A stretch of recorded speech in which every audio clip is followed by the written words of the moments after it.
governo mundial e considerado o maior de mídias sociais da América Latina. Eu estou falando do Social Media Week. Social Media Week? Social Media Week. Em sua 8ª edição em São Paulo, Social Media Week reúne 96 atividades aqui no Museu da Imagem e do Som e mais 43 em universidades e outros locais. Uma semana inteira recheada de atividades sobre como as redes sociais e a tecnologia podem contribuir em melhorar as questões sociais e os negócios em geral. Você pode reservar a sua vaga para assistir a sua palestra favorita por R$10 ou acompanhar as gratuitas. A prioridade de acesso às atividades é por ordem de chegada e a programação não sofre atrasos. Portanto, chegar com 15 minutinhos de antecedência é indicado. Vamos conferir as palestras?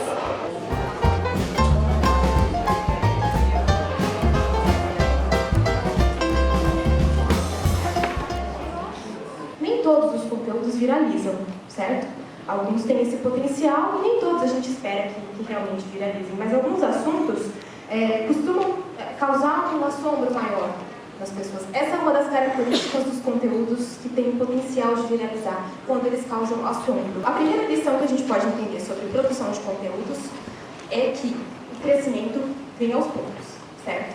Então, seja para você trabalhar a sua imagem como profissional de forma individual ou para você produzir conteúdo para o seu negócio, não espere que o conteúdo funcione em 1, 2, 3 semanas. É um processo que leva meses, mas eu garanto que funciona. Então, se hoje você quiser vender um produto, a melhor maneira de fazer isso vai ser trabalhando conteúdos que circulam aquele assunto. É a mesma coisa quando você vai comprar um celular novo, um carro. Hoje, você não vai até a concessionária, até a loja e pede para que o vendedor te fale tudo. Você provavelmente vai na internet antes, pesquisa, pergunta para amigos, e o vendedor ele vai assumindo um papel de especialista. Ele vai tirar algumas dúvidas específicas. E quantas vezes a gente não sabe mais que o vendedor, né? Então, na verdade, nós temos que apostar em conteúdos que a gente chama de evergreen.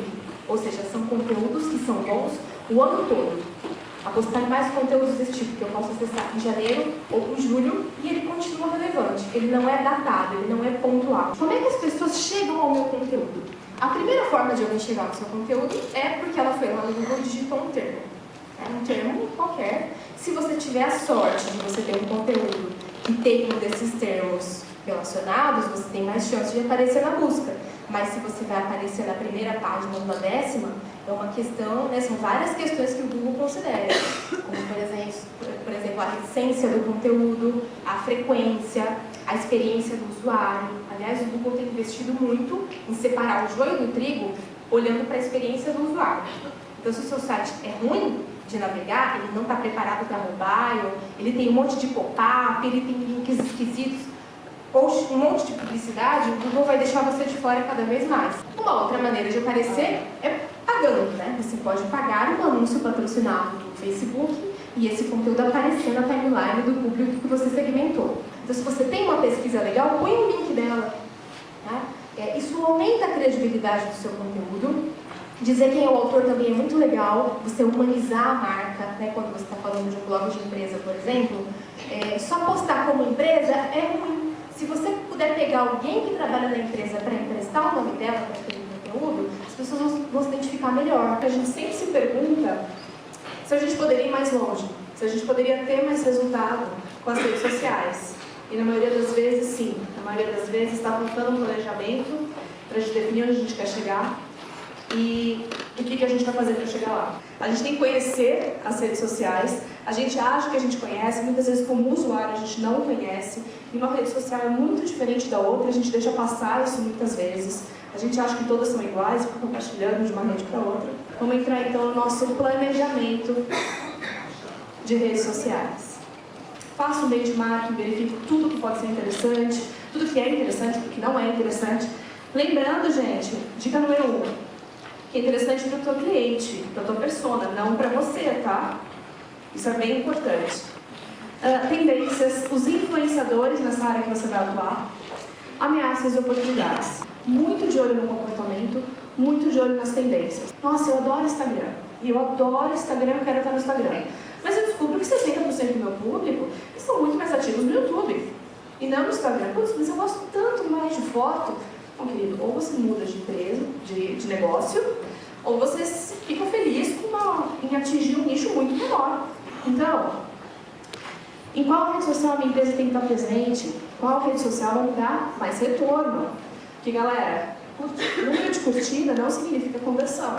Defini minhas personas, estudei, verifiquei onde elas estão presentes, quais redes sociais, quais são os comportamentos, como eu tenho que me comunicar com elas, se eu sei mexer naquelas redes sociais. Os objetivos das redes sociais, gente, sempre tem que atender os objetivos da empresa. Galera, é muito importante pensar em conteúdo, mas muito em contexto também. Por exemplo, não sei se vocês aqui estavam fazendo, vou falar um tema delicado aqui, mas eu vou explicar. Pós-impeachment.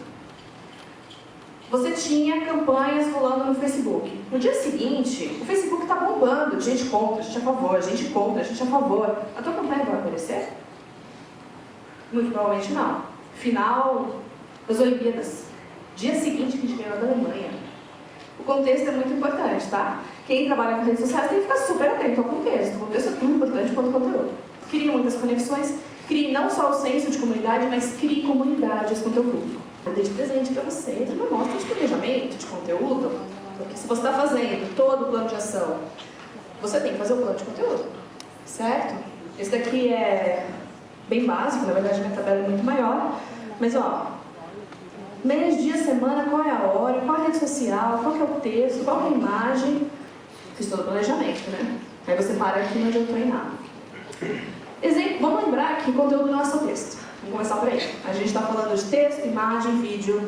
Então, seja feliz, pesquise, faça curso, assista vídeo no YouTube, veja tutoriais, descubra as diferenças de cada rede social. Na maioria das vezes, quando você quer vender, gerar muita conversão de venda, você tem que viralizar. Viralizar por uma Coca-Cola, a gente está falando uma escala de milhões. De repente, viralizar para a tua empresa, a gente está falando de uma escala de 10 pessoas, tudo bem? Mas usem estratégias de viralização. Conteúdo bom continua na internet, conteúdo bom continua sendo acessado. Converse, compartilhe. E galera, criem relacionamentos. As redes sociais vão passar, tá? O Facebook não vai acabar nos próximos ano, 2. Mas o Twitter, o Facebook veio para substituir o Orkut no Brasil, né? O Orkut não pegou muito no mundo inteiro. Não foque somente na publicação, mas também na sua interação. As pessoas querem autenticidade, elas querem participar e elas querem ser ouvidas. A gente tem que monitorar para ver se você está atingindo o objetivo. E as métricas de sucesso. Está tudo mudando o tempo todo. Você não vai mudar? O inbound, basicamente, ele consiste em ganhar a atenção da pessoa em vez de comprar. Então, o consumidor, em vez de da gente comprar uma lista ou comprar o interesse dele, ele vai vir até a gente de uma forma totalmente orgânica. Seja um post, seja uma estratégia, a gente sempre é cobrado pelo nosso gestor aprovar o nosso ROI.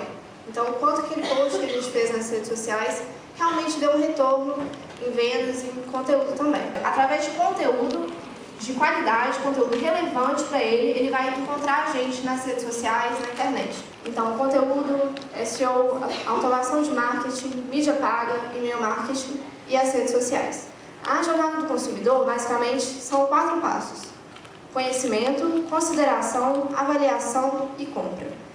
Então, para cada uma dessas etapas, eu preciso ter um conteúdo que ele é específico, que ele solucione as principais dúvidas e objeções desse consumidor em cada uma dessas etapas. E as redes sociais, elas não podem ser apenas um canal de promoção desses conteúdos. Eles têm que ter uma estratégia que aborde cada um dessas quatro etapas para públicos segmentados.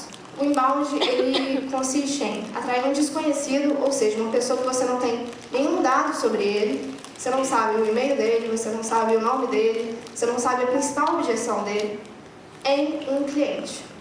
Bom, a persona, ela é diferente de público-alvo. A persona, ela é uma representação semi-fictícia do seu cliente. Ou seja, você tem que dar um nome para essa persona, você tem que dar uma idade, um hábito de compra, o que ela faz no dia a dia, responsabilidades no trabalho também, os problemas que ela encontra no trabalho dela, quais publicações ela segue, quais blogs ela consome. Então é uma coisa bem mais complexa e que a gente já tem várias ferramentas gratuitas para fazer isso na internet. A rede social por si só, se ela não for uma operação integrada com marketing, vendas e o marketing, que a gente chama que é essa união de marketing e vendas, a gente não tem esse resultado. Além disso, as redes sociais elas também ajudam no SEO, ou seja, no seu site ser encontrado melhor no Google. Então é muito importante que também na hora que a gente vai editar a página, o título do texto, para ir nas redes sociais, a gente escolha palavras-chave que são estratégicas para encontrar, para que o Google encontre melhor essas postagens. Social selling basicamente é utilizar as mídias sociais para desenvolver e cultivar um relacionamento que tem o potencial de se transformar em vendas, considerando o momento de compra do lead. Essa é a jornada do consumidor, então esse é o passo 1, 2 e 3, a partir do momento que ele abre o Google. Então, 90% dos consumidores fazem pesquisa na internet antes das lojas físicas, que isso não é uma grande surpresa para a gente, mas em seguida eles acessam o site de comparação de preço. E em seguida, eles acessam o site de reclamação a respeito das marcas. Então, qual o conteúdo que a gente vai dar para eles, que é uma coisa que eles não sabem ainda? Então, justamente essa é a importância do inbound, da gente identificar o momento de compra, as principais dores dessa persona e separar isso em perguntas. Ou seja, fazendo entrevista com prospectos, ex-clientes, a gente consegue mapear exatamente as principais dúvidas que eles têm sobre o nosso produto e responder isso em posts. Eu vou falar um pouco sobre comunicação eficaz e redes sociais. Redes sociais, alguém acessa a rede social aqui? Você não acessa? Acessa, olha. Eu sei que você está no evento errado. A internet é um meio eficiente de distribuir conteúdo. Primeira coisa, o que é comunicação? Comunicação vem do latim comunicare, usar com uso comum compartilhado, deixar algo como comunitário, algo como comunhão. Uma das maneiras mais eficazes de você falar com o seu cliente, com o seu consumidor, é por meio da emoção. Agora, a comunicação, gente, é compartilhar fatos, compartilhar informações. Compartilhamento envolve sentimento, com certeza. Não caia assim na tentação de chegar e colocar um post por dia. Não precisa um post por dia. Você pode definir que vai ser um a cada 15 dias, um por mês. Mas na hora que você combinar com as pessoas, elas perceberem qual a periodicidade que vai ter de postagens novas, você tem que cumprir, porque senão você acaba deixando o processo de continuidade, que é um dos conceitos estratégicos de vídeo. Tem que ter um período de contato com o cliente. A diferença é que, quando a gente falava do público-alvo, era muito objetivo. Quando você falou de persona, de avatar, você ir visualizando uma certa pessoa, um conjunto de pessoas, fica mais fácil de você descrevê-los. Então o processo começa do emissor, passa pela mensagem, chega no receptor. Mensagem, duas questões importantes: canal ou meio de comunicação e como essa mensagem é codificada, códigos e signos. Quando a gente fala de canal, a internet é um meio de comunicação só, mas eu tenho esses diversos canais aqui. Para que uma comunicação seja eficaz, observar o destinatário, qual o meio mais adequado, qual aquele que ele utiliza mais, tá? Qual a bagagem cultural que ele tem e qual o código linguístico mais adequado. Já me perguntaram várias vezes: Nakamura, qual o melhor horário para postar na internet? Qual a rede social? No Facebook? Qual que é o teu público? Agora, não entender isso é colocar a mensagem na hora errada e gerar um ruído de comunicação que a mensagem simplesmente não vai ser entregue. É um problema sério? É um problema sério. Tem que conhecer quem é o receptor da mensagem? Tem que conhecer, isso dá trabalho? Muito. É melhor o convencimento ou a persuasão? A diferença é que o convencimento, ele utiliza argumentos racionais. Já a persuasão, ele é a condução por estratégias emocionais. A partir do momento que eu comecei a fazer o relacionamento, eu também comecei a ter resultado. Vocês perceberam que as dicas se resumem em utilizar as redes sociais para estreitar relacionamento com os clientes, elaborar conteúdos com relevância, explorar oportunidades e trabalhar com estratégias e planejamentos? Se você gostou do conteúdo, curta o vídeo, se inscreva no canal porque vem muito mais por aí.